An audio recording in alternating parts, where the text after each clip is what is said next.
চৌদ্দগ্রামে জায়গা সম্পত্তিকে কেন্দ্র করে পরিকল্পিতভাবে বিয়ের গেট ভাঙচুরের ভিডিও ধারণ করায় বাড়ি ঘরে হামলা চালায় ইউনিয়ন জামাত নেতার ছেলে নোমান। কুমিল্লা থেকে মোহাম্মদ শফিউল আলমের প্রতিবেদনে বিস্তারিত। কুমিল্লার চৌদ্দগ্রামে জমি সংক্রান্ত পূর্ব বিরোধের জেরে বিয়ে বাড়িতে হামলা ও ভাঙচুর করার অভিযোগ উঠেছে একই গ্রামের আবুল কাশেম গঙ্গদের উপর। এই হামলায় আয়েশা বেগম নামে এক নারী সহ কমপক্ষে দুজন আহত হয়। এই সময় স্থানীয়রা ঘটনাস্থলে এগিয়ে আসলে হামলাকারীরা পালিয়ে যায় এবং আহতদের উদ্ধার করে উপজেলা স্বাস্থ্য কমপ্লেক্সে চিকিৎসা প্রদান করা হয়। এই ঘটনায় ভুক্তভোগী পরিবারের পক্ষ থেকে জরুরি সেবা ৯৯৯ কল দিলে চৌদ্দগ্রাম থানা পুলিশের একটি টিম ঘটনাস্থলে পৌঁছে পরিস্থিতি নিয়ন্ত্রণে আনে। বিয়ের গেট ভাঙচুর করার ভিডিও ধারণ করায় ফয়সালের বাড়িঘর ভাঙচুর করে জামাত নেতা শামসুল আলমের ছেলে নোমান। শ্রীপুর ইউনিয়নের বাগুই গ্রামের মৃত আব্দুল মালেক ও আবুল কাশেমের মধ্যে দীর্ঘদিন ধরে জমি সংক্রান্ত বিরোধ চলে আসছিল। সোমবার আব্দুল মালেকের ছেলে মোহাম্মদ ফারুকের বিয়ের দিন ছিল, কিন্তু বিয়ের আনুষ্ঠানিক কাজে এলাকার ব্যক্তিবর্গদের সাথে পরামর্শ না করায় ক্ষিপ্ত হয় কিছু লোক।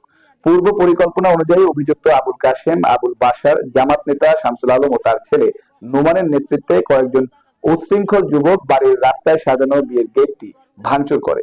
মামলার বিবাদী আবুল কাশেম আওয়ামী লীগ সরকারের প্রভাব খাটিয়ে আব্দুল মালেকের নিজস্ব জায়গায় জোরপূর্বক পাকা বসত ঘর নির্মাণ করে।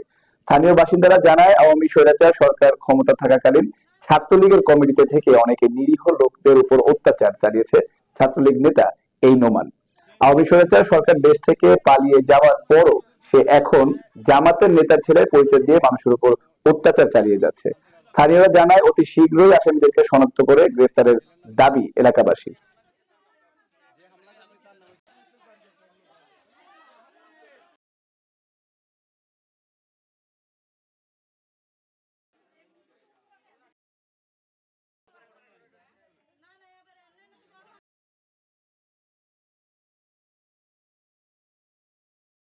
কাশেম কাশেম বসার আব্দুল ওয়াহাব হোসেন। এখন আজকে আজকে কি করছে এটা কেন করে? আজকে আমার ছেলের বিয়েতে এনে গেট করছে।